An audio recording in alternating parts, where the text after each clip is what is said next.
قل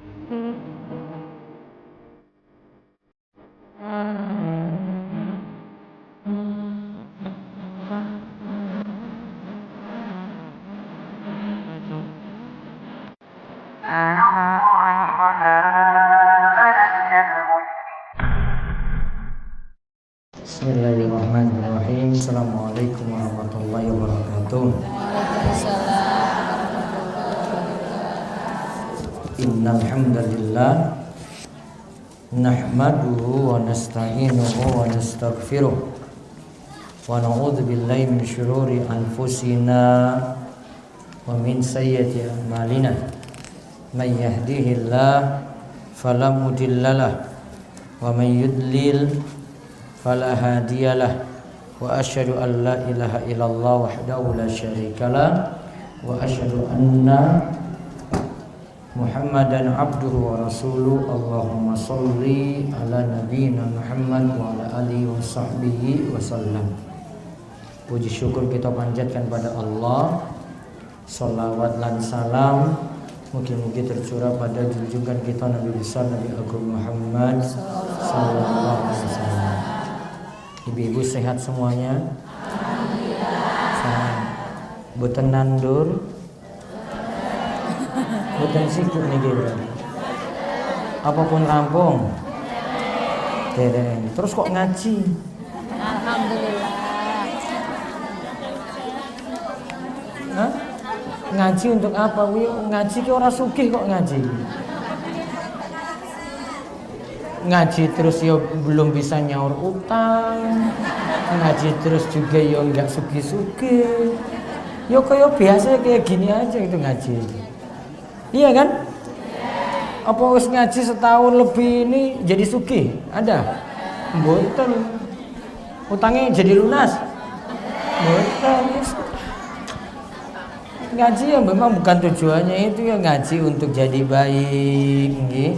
Biar yang orangnya itu kurang bersyukur jadi qanaah, bersyukur dengan yang sedikit, biar umurnya ya tambah berkah. Iya tak? Waktunya ya enggak ngerumpi terus. Ya kan ngerumpi kan waktunya mboten berkah. Rasane wong terus ya mboten berkah. Dosa terus loh itu. Nambah dosa. Nah sekarang kita kaji kembali surat An-Nur. Kita bahas ayat yang baru, ayat 32. Kemarin ayat 31 kita bahas tentang masalah perhiasan wanita. Alhamdulillah itu sudah kita rampungkan beberapa poin pembahasan. Bahkan dari pengajian itu satu ayat sendiri insya Allah saya mau jadikan buku untuk bahasan itu secara khusus. Itu setelah ngulang ibu-ibu. Setelah ngaji kemarin itu gimana Bu nutup auratnya? Sampun apa dereng Bu? Apa nanti pas jagung saja baru nutup? Jilbabnya cukup napa mboten? Berarti besok Selasa nggak usah lagi dapat jilbab. Gamisnya pun cukup, gamis pun cukup. Lemari belum Saat ini ngangge gamis napa mboten? Alhamdulillah. Berarti pun cukup. Emangnya lemarinya kamot? Wah, tuku lemari anyar paling ya. Insyaallah. Kita kaji surat An-Nur ayat 32 ini membahas tentang dorongan bagi yang belum menikah supaya menikah. Yang sudah menikah, napa Pak? Sing wis rabi gimana Pak? Bapak sudah ngomong tapi takut sama istrinya. Kita bahas karena kemarin kan kita bahas pentingnya kita itu jaga perhiasan tadi, nutup aurat, ya. Ini untuk mencegah terjadinya perzinaan, perselingkuhan. Kalau nikah kita sarankan berarti untuk hal berzina tadi makin berkurang karena sudah ada jalan yang halal. Makanya kalau bapak-bapak, ibu-ibu punya putri, putra yang sudah mampu menikah, dimotivasi untuk menikah dan tidak mempersulit. Ya, tidak sampai mempersulit. Kalau memang sudah waktunya untuk menikah. Nah, kita lihat surat An-Nur ayat 32. Monggo dibaca. Allah beri kecukupan pada yang menikah. Wa anbihul ayama minkum was-salihina min ibadikum wa imaikum iyakunu fuqara yughnihimullahu min fadlihi wallahu wasi'un 'alim. Dan nikahkanlah orang-orang yang sendirian di antara kamu dan orang-orang yang layak menikah dari hamba-hamba sahayamu yang lelaki dan hamba-hamba sahayamu yang perempuan. Jika mereka miskin, Allah akan memampukan mereka dengan karunia-Nya. Dan Allah Maha Luas pemberiannya lagi Maha mengetahui. Taib. Wa ankihu, nikahkanlah. Berarti yang nikahkan sini wali. Nggih. Wali niku bapak apa ibu? Bapak. Berarti bapak dari si perempuan. Nikahkanlah. Disuruh nikahkan. Namun di sini dikatakan wa ankihul ayyama minkum, nikahkanlah. Suruh nikah orang-orang yang sendirian di antara kamu. Bahasa bebasnya itu jomblo-jomblo. Paham nih ini? Jomblo ki apa tuh jomblo?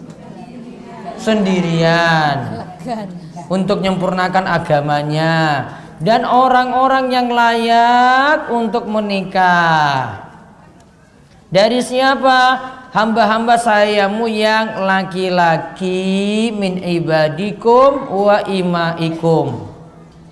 Dari hamba laki-laki dan hamba perempuan. Kemudian Allah motivasi, iyakunu fuqara, jika ia miskin. Yaitu maksudnya yang menikah ini awalnya tidak diberi kecukupan. Yughnihumullahu min fadli. Maka Allah lah yang nanti akan memberi kecukupan kepada mereka. Iyakunu fuqara yughnihumullahu min fadli. Jika mereka itu dalam keadaan miskin, maka Allah yang nanti akan beri kecukupan. Wallahu wasi'un alim. Dan Allah itu maha wasi', yaitu maha luas pemberiannya. Allah beri rezeki itu kepada siapa saja. Allah beri rezeki tidak habis-habisnya. Ada yang ini sudah diberi kecukupan, yang lainnya lagi Allah beri rezeki. Ada yang dalam keadaan miskin, Allah buat dia jadi cukup. Yang susah Allah beri rezeki lagi, jadi nggak susah. Yang lagi kelaparan Allah beri lagi rezeki, jadi nggak lapar. Yang punya utang, beban berat, maka Allah beri rezeki lagi supaya lepas dari utang. Wallahu wasi'un alim. Dan Allah itu maha mengetahui, maha mengilmui segala sesuatu. Semua punya hikmah masing-masing. Ada yang dibuat kaya, ada yang dibuat miskin. Allah tahu mana yang pantas kaya, mana yang pantas miskin. Ya, ada yang cukupan. Allah tahu itu, dengan adil Allah bagi. Ya, Allah tahu. Ini kalau yang miskin dibuat jadi kaya mendadak, kaya tiba-tiba. Atau yang kaya dibuat jatuh miskin tiba-tiba. Wah, itu sudah dia nggak terima. Yang tadi ya sugih, terus tiba-tiba besok pagi langsung jatuh miskin. Apa yang terjadi? Stres napa mboten? Stres. Setelah stres apa yang dilakukan? Gantung diri. Wah, kemarin sugih, besok pagi langsung ludes semua hartanya. Stres nggak itu? Gantung itu jelas. Dosa besar apa mboten nih gantung? Dosa besar atau tidak? Dosa besar. Namun kafir napa muslim? Ya Allah. Gantung, kafir, berarti orang disolatke. Hah? Enggak disolatkan? Ya Allah, ini kok urung paham yo iki. Sekarang saya tanya coba, kan wis tak ulang-ulang ini. Orang yang gantung itu muslim apa kafir? Disolatkan atau tidak? Kalau jenengan bilang kafir itu nggak disolatkan, nggak usah dikuburkan di pekuburan kaum muslimin, nggak usah diurus jenazahnya. Namun kalau itu masih muslim berarti dimandikan, dikafani, disolatkan, dikuburkan dengan cara muslim. Balik lagi, tadi wong gantung tadi muslim apa kafir? Muslim. Nah, iki wis paham tadi. Kok jawabnya mau ki kafir? Muslim itu. Kalau ngakune muslim ya muslim. Berarti diurus nggak jenazahnya? Karena sebagian kita kalau dapati kasus kayak gini nggak mampir rumah loh jenazahnya itu, nggak mampir kediaman, langsung dibawa ke kuburan. Kalau memang dia butuh didoakan ya didoakan, tetap diperlakukan seperti muslim lainnya. Maka tadi Allah tahu mana yang pantas kaya, ya nanti ada juga yang miskin. Allah beri itu dengan adil. Seandainya yang kaya tiba-tiba jatuh miskin, ya stres. Kalau miskin tiba-tiba jadi kaya gimana? Kaget. Saiki miskin, besok pagi langsung sugih coba. Gimana coba? Wah, sombongnya bukan main itu. Mungkin jenengan jadi tetangga itu nggak ditegur itu. Ya, wah sudah jadi tiang sugih. Maka Allah tahu mana yang pantas. Itu karena ilmu Allah. Allah tahu segalanya seperti itu. Nah, sekarang lihat penjelasan saking ayat. Penjelasan ayat. Dalam ayat ini ada perintah untuk menikah. Demikian kata Ibnu Katsir dalam tafsir Al-Qur'an Al-Azim. Dengan menikah itu akan menundukkan pandangan dan menjaga kemaluan sebagaimana disebutkan oleh Nabi SAW. Dan salah satu manfaat menikah yang disebutkan dalam ayat ini, Allah akan beri kecukupan. Nah, yang kita bahas dalam ayat, bagi yang ingin menikah Allah janjikan akan diberi kecukupan. Yang belum pas rezekinya insya Allah dengan menikah, tadi mungkin dari gajinya penghasilannya bisa untuk sendiri, terus tambah lagi ngurus satu orang, Allah cukupkan rezekinya tadi.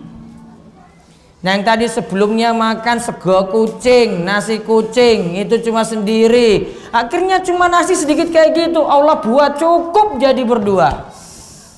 Tadi makan bakso cuma sepiring saja untuk dirinya, akhirnya dengan istrinya, sudah punya istri, barengan makan bakso tadi, coba turah malah. Enak nggak? Enak. Itu namanya kecukupan. Allah beri kecukupan. Hidupnya satu orang jadinya bisa hidup dua orang. Kecukupannya di situ. Sekarang dari ayat tersebut kita lihat menikah punya keutamaan. Menikah punya keutamaan. Satu, menikah akan membuat seseorang lebih merasakan ketenangan. Nah, berarti dengan menikah jadi tenang. Ada istri itu jadi tenang. Suami dengan istrinya di rumah itu tenang terus. Ya. Maka kalau ada suami kok punya istri di rumah kok wes ayu, cantik, koyo bidadari kok masih belum tenang, wah ini suaminya nggak mau jaga pandangan, matanya jelalatan terus, lirak-lirik sana sini. Karena harusnya dengan istrinya tadi jadi tenang. Kan ibu-ibu di rumah kan wes dandan ayu, betul nggak ibu-ibu? Ora paling wes lali ya. Iya. Kalau seperti itu jadi tenang di rumah, nggak mikir sana sini lagi, semuanya spesial untuk suami. Boleh nggak ibu-ibu pakai baju seksi untuk suami? Boleh. Sudah apa belum? Belum. Nganggo seksi iki arak ning jaba iki arak tumbas telur apa tempe itu baru pakai seksi coba. Nggak mau nutup aurat ini.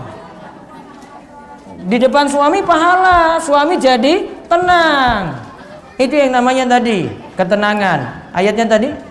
Coba renungkan ayat berikut. Wa min ayatihi an khalaqa lakum min anfusikum azwajan litaskunu ilaiha. Dan di antara tanda-tanda kekuasaannya ialah Dia menciptakan untukmu istri-istri dari jenismu sendiri, supaya kamu cenderung dan merasa tentram kepadanya. Jadi istri itu dari kalangan manusia. Boleh nggak ada laki-laki nikah dengan istri dari kalangan, bukan istri, dengan jin perempuan? Boleh nggak kayak begitu? Ini menyelisih ayat ini, karena ayat ini perintahkan nikah dengan istri dari kalanganmu sendiri, yaitu manusia dengan manusia. Karena ada yang punya ilmu hitam, dari ilmu hitam ini aneh-aneh orangnya. Pinginnya punya pasangan itu dari jin coba. Dia sendirian di rumah karena sudah punya pasangan dari jin. Itu bahaya. Ini kalau punya ilmu hitam yang aneh kayak begini. Harusnya merasa tenang dari istri ya, yang tadi dari kalangan manusia. Karena para ulama punya bahasan tadi, boleh nggak manusia itu nikah dengan jin itu? Boleh nggak? Aneh itu nikahnya. Orang ngurus KUA paling. Yang jelas di sini disebutkan litaskunu ilaiha, untuk dapatkan ketenangan. Maka istri dapat perlindungan dari suami, suami dapat juga ketenangan dari istri, saling melengkapi.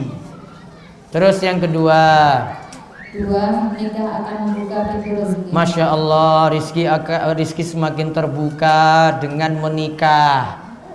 Kita lihat dulu ayatnya. Allah Ta'ala berfirman. Ya, di sini seperti ayat tadi ya, baca langsung artinya. Dan kawinkanlah orang-orang yang sendirian di antara kamu, dan orang-orang yang layak berkawin dari hamba-hamba sahayamu yang lelaki dan hamba-hamba sahayamu yang perempuan. Jika mereka miskin, Allah akan memampukan mereka dengan karunia-Nya, dan Allah Maha Luas pemberiannya lagi Maha mengetahui. Nikah adalah suatu ketaatan, dan tidak mungkin Allah membiarkan hambanya sengsara ketika mereka ingin berbuat kebaikan semisal menikah. Nah, maka ibu-ibu, menikah itu ibadah. Ngurus rumah akhirnya jadi ibadah. Nyuci piring jadi ibadah. Nyuci baju jadi ibadah. Bersih-bersih rumah jadi ibadah. Pergi belanja untuk kebutuhan rumah jadi ibadah. Maka semuanya hitungannya itu ibadah loh itu. Maka ketika hadapi suami yang kurang cocok misalnya, kena masalah, ada masalah, maka hadapinya juga dengan sabar, mengharap saya kalau mau sabar mungkin nanti Allah beri pahala. Karena ada yang Masya Allah istrinya itu baik sekali, soleha luar biasa, namun dapat suami yang kurang baik. Ada enggak? Apa semua suami ibu kayak gitu? Mboten nggih, mboten. Namun ada 1-2 kasus. Maka kalau tahu kayak gini, dia sikapi kalau nikah ini untuk ibadah, maka dia nanti sabar. Ada masalah, nggak langsung nuntut cerai, namun apa? Cari solusi biar dapat jalan keluar. Nggak sedikit-sedikit emosi. Kalau suami emosi itu yo tak pegat kok ya sekarang ya, gimana? Enggak, cari solusi. Ini gimana ya? Saya punya masalah dengan istri ini kayak gini-gini. Gue nggak selamanya itu diselesaikan dengan cerai. Itu kalau kita mau niatkan dengan menikah itu jadi ibadah. Kalau nggak niat kayak gitu ya sudah, semuanya nganggap masalah. Sama juga ketika ibu-ibu ngurus anak gitu, ada dapat anak yang baik alhamdulillah, ada dapat anak yang sulit diatur. Terus hadapinya gimana? Karena tahu itu ibadah, maka hadapinya dengan sabar. Ya. Dia tahu ibadah, sudah saya harus didik ini dengan baik, perlakukan anak itu dengan baik pula. Termasuk dia misalnya dapati anak penuh kekurangan, diperlukan untuk perlakuan khusus karena dia dapati anak yang berkebutuhan khusus misalnya. Sama juga dia hadapi dengan sabar. Itu jadi ibadah baginya ketika ibu mau mengurus anak-anak di rumah seperti itu. Terus di bawahnya dari ayat di atas. Dari ayat di atas, Ibnu Mas'ud radhiyallahu anhu berkata, "Iltamizul ghina fin nikah." Carilah kaya atau hidup berkecukupan dengan menikah. Lihat, carilah hidup berkecukupan dengan menikah. Berarti dengan kita itu menikah, hidup jadi cukup. Tadi jawabannya ibu apa tadi? Gamis yang saya tanya tadi? Gamisnya kurang apa cukup? Nah, tadi kan jawabnya kurang. Berarti ya enggak ini. Kalau memang nikah tadi itu punya manfaat, berarti nanti beri kecukupan. Apa-apa ya dijawab alhamdulillah cukup Ustaz. Terus kalau besok enggak diberi, alhamdulillah mboten masalah. Iya kan? Karena dengan menikah itu Allah beri kecukupan. Gitu. Dapat hidup itu gampang sekali. Ingat, hidup itu jadi lancar, itu hidup jadi mudah kalau kita itu mau punya sifat cukup, qanaah, nerimo. Kalau nggak punya sifat ini, ibu-ibu itu cuma ngomel terus tiap hari. Apalagi kalau lihat tetangga bawa turun dari mobil kulkas anyar, mesin cuci anyar, motor anyar. Coba kalau nggak nerimo jadinya gimana coba ibu-ibu? Utang. Pengen nggak? Ya, komentarnya pada siapa? Ngomelnya pada siapa coba? Nah, suaminya pusing, suaminya malah stres. Gara-gara kurang qanaah. Dan itu akan tambah beban lagi. Coba kalau nggak punya uang, solusinya apa coba? Kalau nggak punya uang, utang, nambah utang lagi. Stres nggak punya utang, stres. Berarti solusi untuk mengatasi utang itu apa intinya? Nerima. Berarti kalau belum nerima, utang nggak akan pernah selesai. Iki wes lunas, ya besok cari lagi. Betul nggak ibu-ibu? Betul, kenceng banget. Sertifikatnya sekolah, BPKB-nya sekolah terus, disimpan terus itu. Untuk nambah apa? Utang. Utangnya diupdate terus. Nambah lagi. Ya enggak? Awalnya karena apa? Kurang nerima. Berarti solusi biar utangnya cepat lunas apa? Nerima. Cukup, sudah selesai. Insya Allah utangnya cepat lunas. Amin. Kalau belum nerima, besok nambah lagi. Kalau sudah lunas itu pasti kurang saja terus. Ya, waduh, saya bahas utang lagi. Capek ini saya bahas utang. Masalah paling besar di Gunung Kidul itu utang. Sampai ada yang gantung diri juga gara-gara utang. Wes kesinggung orang apa-apa, men utangnya lunas. Terus dari Abu Hurairah.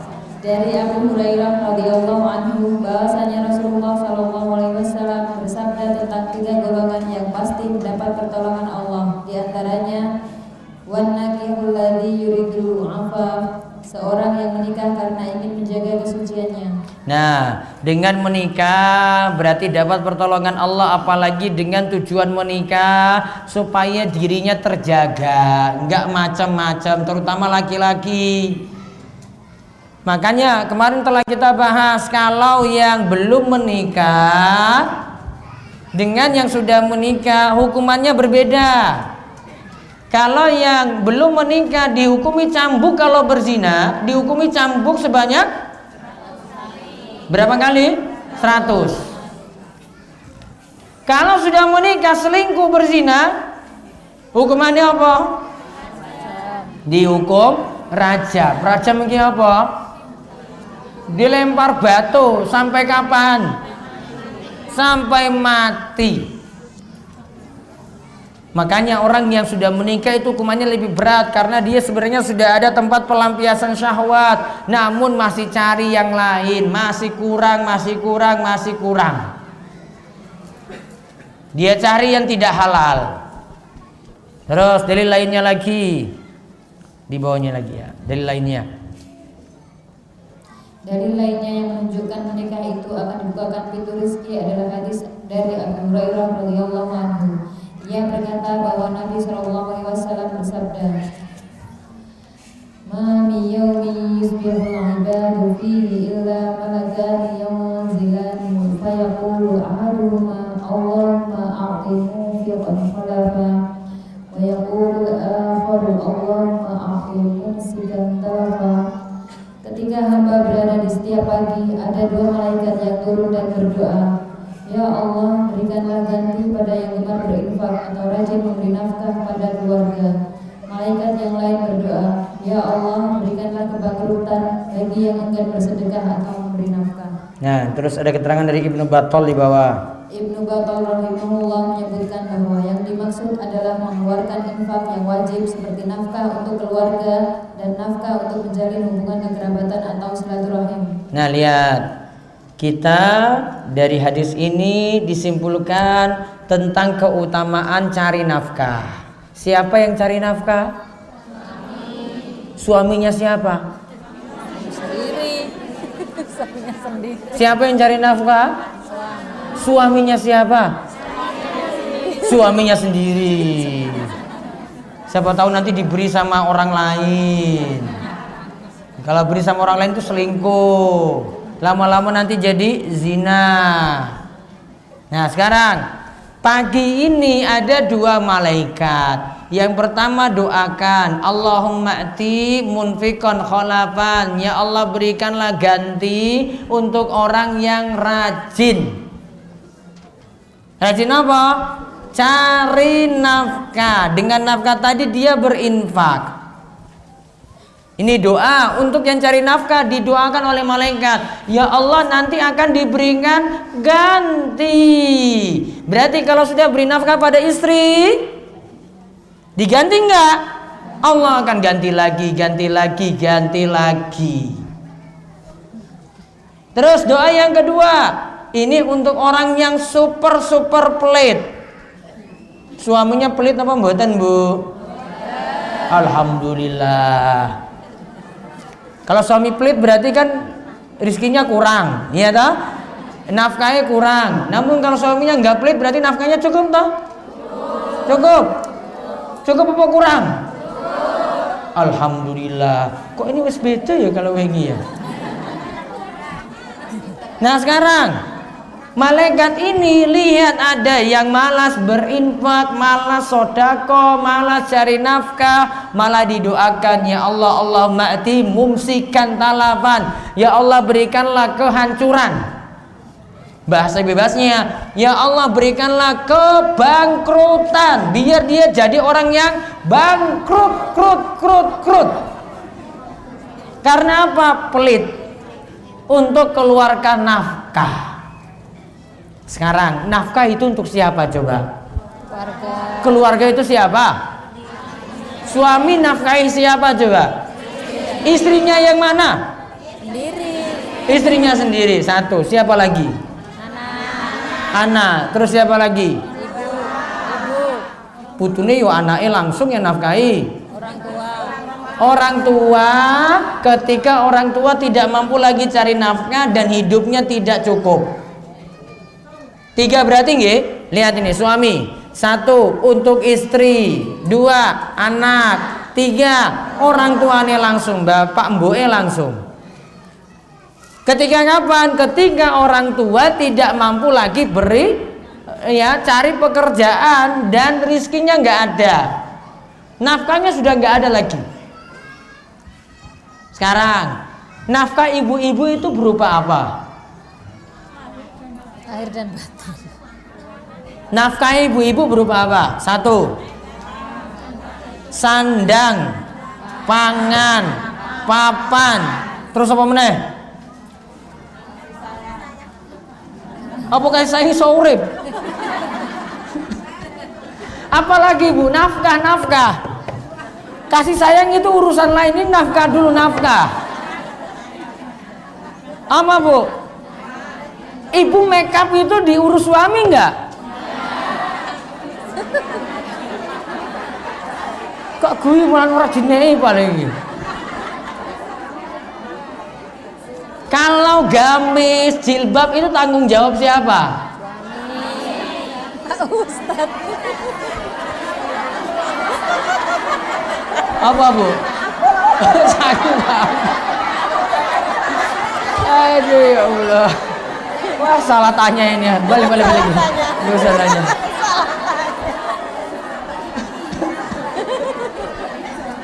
Berarti aku senei nafkah Bu ya.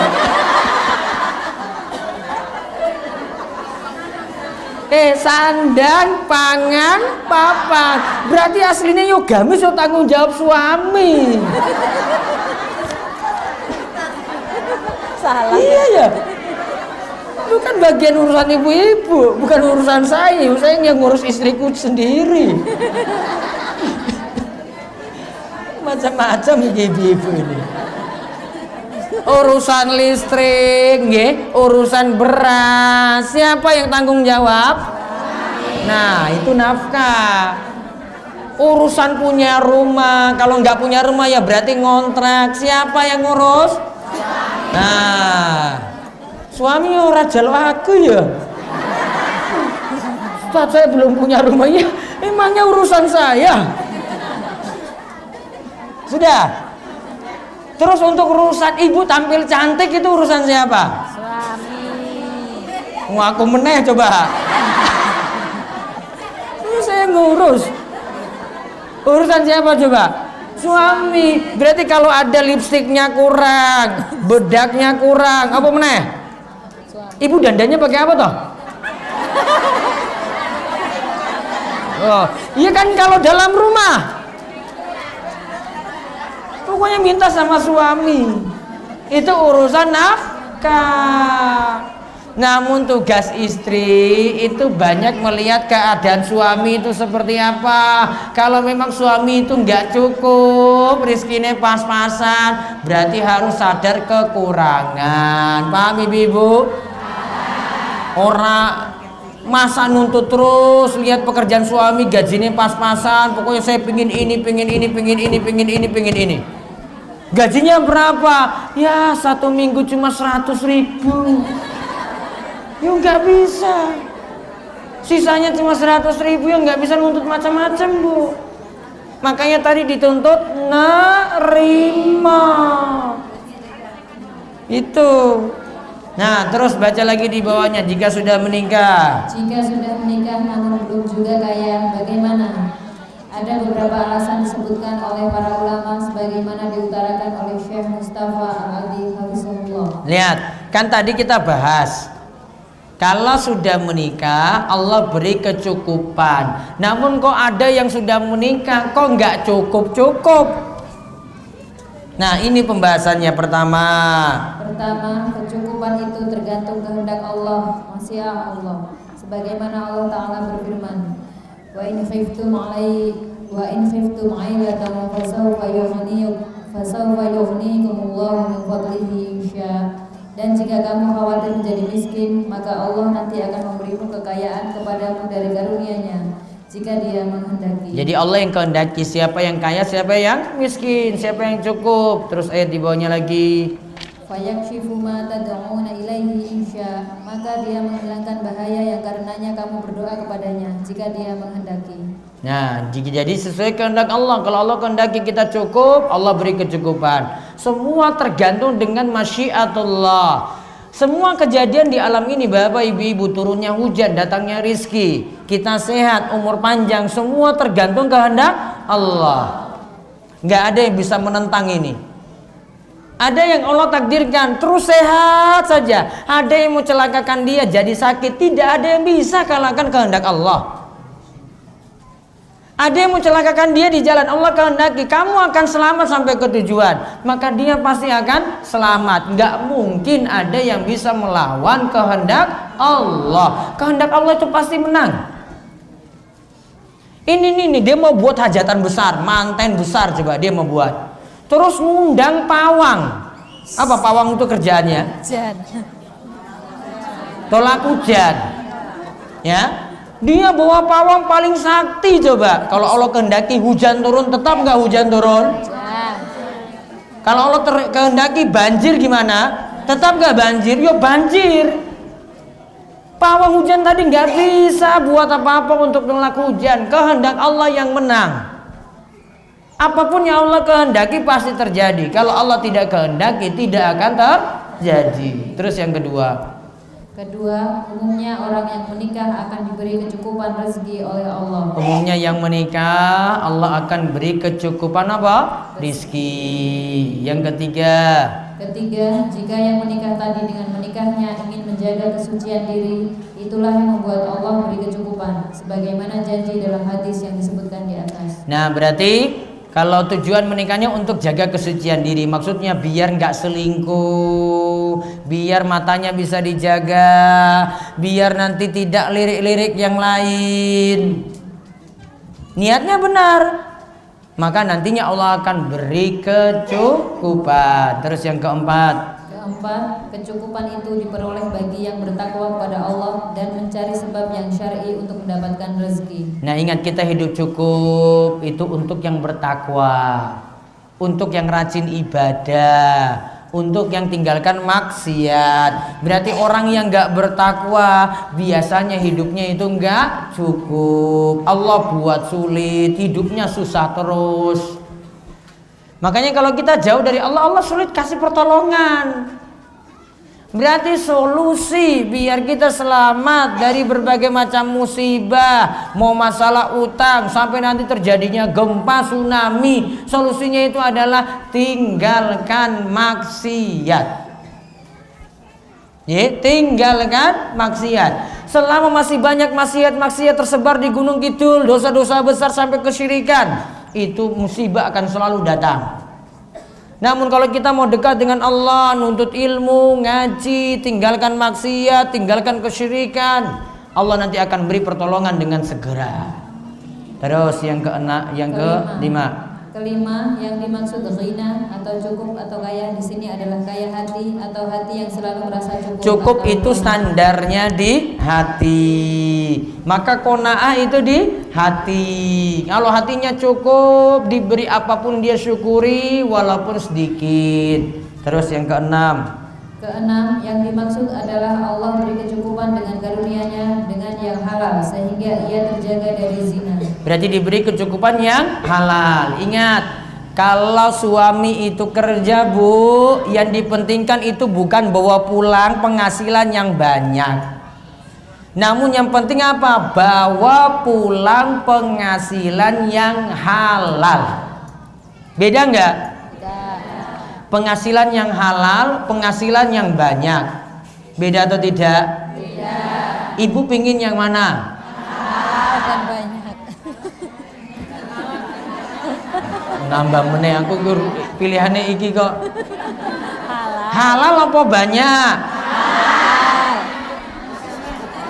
Halal. Halal banyak.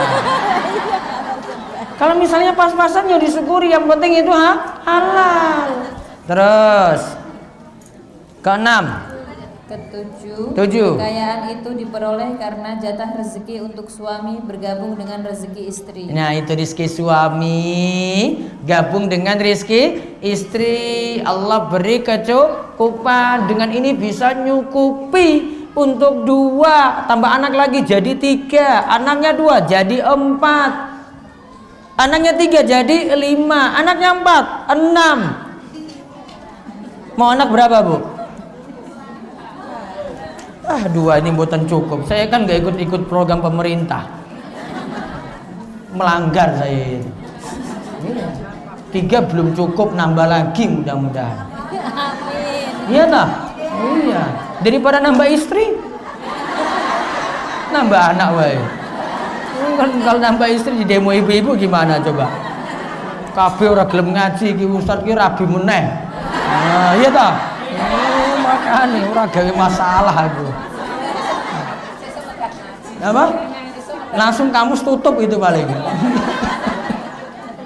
Makanya wis nambah anak wae, iya tak? Terus 3. 3. Orang yang menikah berarti menjalankan sunnah para rasul. Nah, menikah itu jalankan ajaran Nabi. Ajaran Nabi itu disuruh nikah. Baca di bawahnya. Allah Ta'ala berfirman. Allah Ta'ala berfirman, walaqad arsalna rusulan min qablika wa ja'alna lahum azwajan wa dzurriyyatan. Dan sesungguhnya kami telah mengutus beberapa rasul sebelum kamu, dan kami memberikan kepada mereka istri-istri dan keturunan. Rasul nikah, para rasul juga nikah. Nabi kita Muhammad SAW juga nikah, punya istri, punya anak, punya keturunan. Terus dari Abu Ayyub.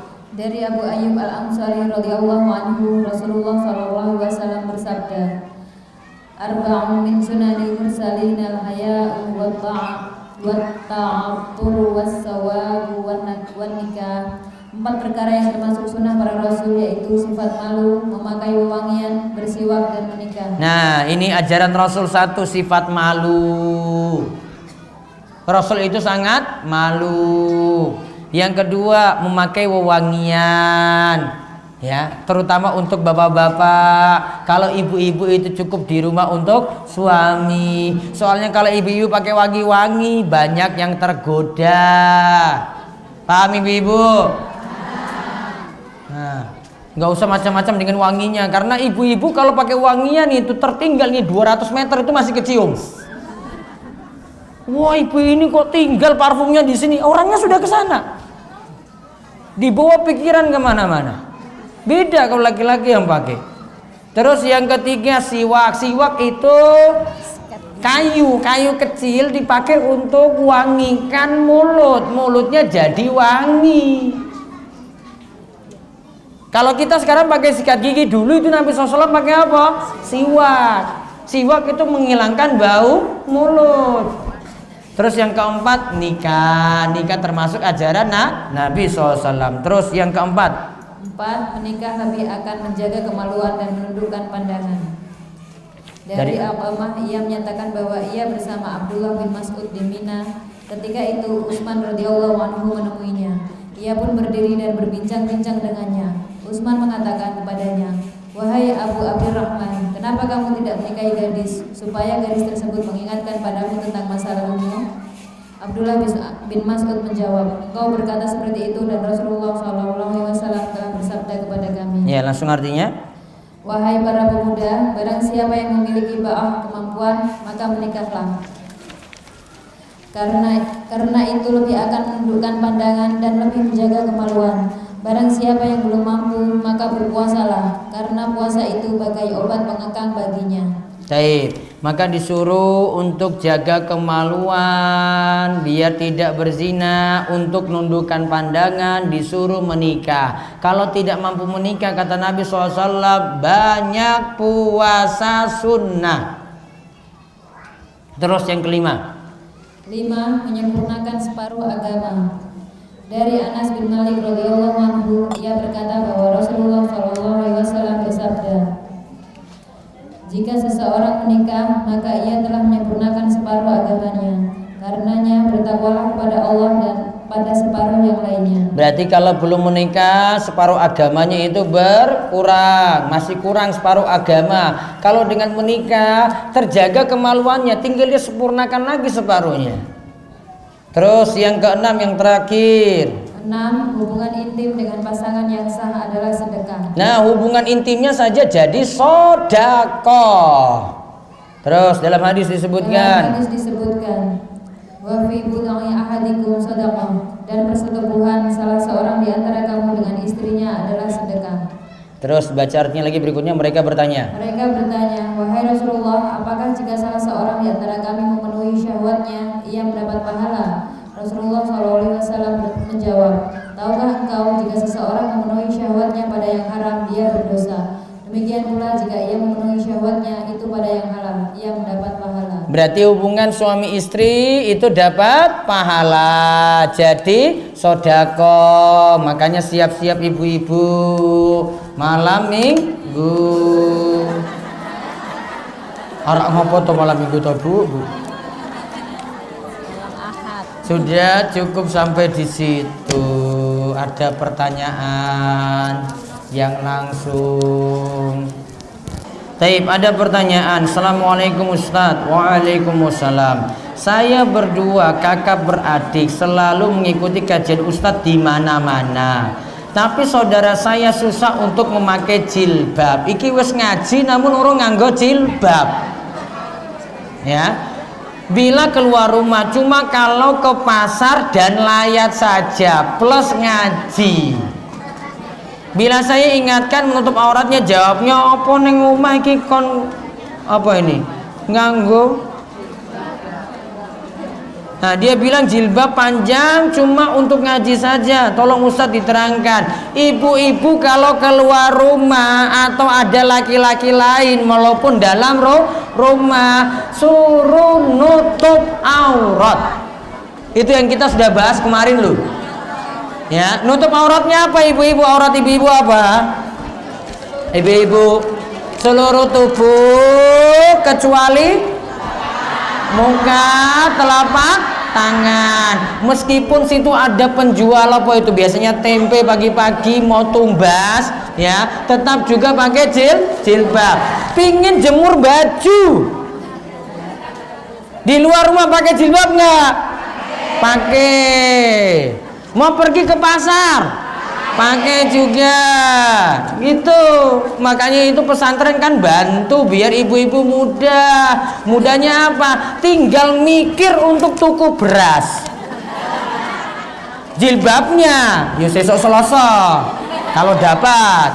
Jadi jenengan pikir yang lain itu dibantu biar oh alhamdulillah saya diberi, biar nanti kalau keluar rumah pakai jilbab terus, ora disimpan. Paham ibu-ibu? Terus orang langgar meneh lho iki. Biasanya kalau ibu-ibu itu cuma khawatir apalagi kalau ketemu saya itu. Ya, misalnya saya lewat, wah Pak Ustadz metu, wow kabur. Masuk gitu rumah. Itu orang-orang warak itu biasanya itu yang di tempat saya itu kayak gitu. Lagi ngepit saya pakai sepeda lewat, wah itu sudah pada kabur semuanya. Belum pakai jilbab. Iya toh ibu-ibu warak, iya toh. Nah, ini takon wae wong warak itu. Apa benar sholat duha dapat melancarkan rizki? Insya Allah. Nabi katakan siapa yang melakukan sholat duha kalih rokaat itu seperti sodako 360 persendian. Siapa yang sholat duha sekawan rokaat, maka akan dicukupkan sampai sore. Ya, dicukupkan sampai sore. Allah beri kecukupan di situ. Kecukupannya sini ya dilancarkan juga rezeki. Allahumma ighfir wa tub alayya innaka antat tawwabur rahim. Dibaca selesai sholat duha, betul. Ini lebih sahih daripada Allahumma inna duhauka wa bahauka. Kalau ini hadisnya nggak jelas. Namun kalau mau praktekkan yang benar, ba'da sholat duha baca. Kalau tonton Allahumma gfirli, ayo. Wa tub alayya innaka anta tawwabur rahim. Allahumma gfirli wa tub alayya innaka anta tawwabur rahim. Baca 100 kali ba'da sholat duha. Berapa kali? 100. Allahumma gfirli wa tub alayya innaka antat tawwabur rahim. Hadisnya sahih diriwayatkan oleh Imam Bukhari dalam Adabul Mufrad. Yang dimaksud dengan layak menikah itu yang bagaimana? Lalu bagaimana yang nikah muda? Boleh nikah muda. Kalau kita KUA itu laki-laki 21, perempuan 19, ya. Hah? Laki-laki berapa? 19, perempuan? Murah, ditambah kok sekarang, bukan ini, ditambah lagi umurnya. 21 kalau enggak sama 19 kalau perempuan. Maka nikah muda masih boleh. Kalau di sini ditanya, layak menikah bagaimana? Sudah mampu kalau untuk laki-laki. Kalau untuk perempuan syaratnya cuma mau enggak?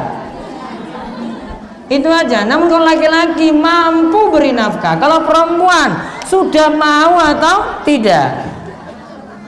Bagaimana cara mandi wajib bagi perempuan yang berambut panjang? Apakah harus menyiram seluruh badan atau gimana Ustadz? Gini, rambut wanita nanti diperhatikan mandinya mandi apa dulu. Pertama, kalau mandinya mandi haid, setelah suci saking haid, maka cara mandinya kalau dipraktekkan dalam hadis Ummu Salamah, ibu-ibu nanti lepas ini ikatan rambut. Ikatan rambutnya dilepas. Jadi mandinya guyur air diratakan ke seluruh badan, ikatan rambut itu dilepas. Berarti rambut panjang juga demikian. Namun kalau untuk mandi junub, misalnya berhubungan intim, itu tidak disuruh lepas ikatan rambut. Nggak disuruh lepas. Jadi pakai ikatan ini aja ibu siram itu sampai rata dengan air. Apa bedanya Bu? Kenapa kalau mandi junub itu tidak disuruh lepas? Kenapa Bu? Kalau mandi haid ya disuruh lepas, kalau mandi junub enggak. Kenapa? Repot. Repotnya kenapa? Mandi haid setiap berapa kali tuh mandi haid? Sebulan sekali. Mandi junub harus paham kok. Surah enggak saya bisa jelaskan, harus paham itu. Iya kan? Jadi paham bedanya ya. Jadi bedakan mandi junub kalian mandi haid. Berapa rakaat yang paling afdol untuk sholat sunat tahajud? Minimalnya kali rakaat, maksimalnya bisa 11 rakaat. Mau 2 rakaat atau 4 saja boleh. Menurut Ustadz, apabila mencari pasangan harus memantaskan atau memperbaiki diri dahulu, ataukah menikah dahulu sambil memperbaiki diri bersama pasangan? Nikah dulu sambil perbaiki diri. Karena zaman sudah semakin rusak. Kiamat sebentar lagi. Betul nggak kiamat sebentar lagi? Gempa sudah di mana-mana, ya toh? Tsunami sudah. Tinggal tunggu apa? Kiamat. Kok belum nikah? Nanti mikir nih yang jomblo. Iya ya, aku kok rugi ya orang rabi meneh ya. Nah itu. Menurut Ustadz bagaimana hukumnya arisan barang? Misal jangka waktu arisan 2 tahun. Pada tahun pertama barang tersebut diambil dengan menambah sejumlah uang untuk menebus barang tersebut. Untuk tahun kedua tetap diharuskan bayar iuran tiap bulan sampai habis 2 tahun. Apakah itu dinamakan riba Ustadz? Selama untuk iurannya tetap saja tiap kali arisan iurannya tetap misalnya 100.000 boleh. Namun gini ibu-ibu, yang jelas arisan itu masih boleh. Namun yang jelas arisan itu pasti nambah. Nah, sudah paham. Berarti kalau punya banyak arisan berarti punya banyak utang. Jika seorang menikah niatnya yang utama itu untuk beribadah, melipat gandakan pahala, menyempurnakan agama dan mengikuti sunnah Nabi SAW, bagaimana? Boleh. Jadi tujuan utamanya bukan ingin menjaga kesuciannya. Itu tadi jaga kesucian kayak begitu maksudnya. Saya seorang pelajar SMA yang insya Allah tahun ini sudah lulus. Saya ingin kuliah. Kira-kira untuk muslimah itu yang paling baik kuliah di mana ya Pak Ustadz? Di UGM. Wes, dia mau tanya sekolah yang lain yang apa sekolah kedinasan ini saya kurang cocok di beberapa hal. Sekolah paling bagus di UGM, wes UGM pokoknya. Bagaimana kalau kita masukkan uang ke lembaga, tapi uang itu uang sekolah bukan uang pribadi. Terus ada bunga, atau bagi hasil. Bunganya bagi hasilnya tidak dimanfaatkan karena masuk riba. Dan bagaimana yang memasukkan uang itu, karena tidak ada pilihan lain, berarti masukkan saja namun tidak ambil bunganya, atau bunganya diambil untuk dimanfaatkan kepentingan sosial. Bagi hasil atau bunga itu kalau untuk sekolah boleh atau tidak? Tidak boleh. Solusi yang terbaik untuk bunga atau bagi hasil gimana? Salurkan untuk bangun jalan, bangun toilet, bangun fasilitas umum. Bapak ibu-ibu pergi ke Darussolihin itu, lihat jalannya dilebarkan kan? Nah itu aslinya dari dana ini, dipakai untuk ya lebarkan jalan, jalannya lebar, itu diambil dari dana semacam ini. Yang terakhir, saya sudah berusaha berbakti kepada suami, nurut segala perintahnya, dan apa yang dilarang juga saya nurut. Tetapi suami sikapnya itu tidak terima baik, serba salah. Katanya saya tidak taat suami. Perbaiki pelayanan pada suami. Paham ibu-ibu? Ini kan malam minggu kan? Nah, perbaiki itunya nanti. Apa benar surga itu ada di orang tua? Iya, ketika ibu dengan orang tua berarti belum menikah atau lepas dari suami. Namun jika ibu dengan suami berarti baktinya totalitas kepada suami. Saya takut karena saya dengan orang tua selalu pokoknya punya masalah, waktu, materi dan lainnya. Bagaimana seharusnya? Karena suami selalu hitung-hitungan kalau bantu orang tua. Harusnya suami itu bantu istri untuk tetap berbuat baik kepada orang tuanya.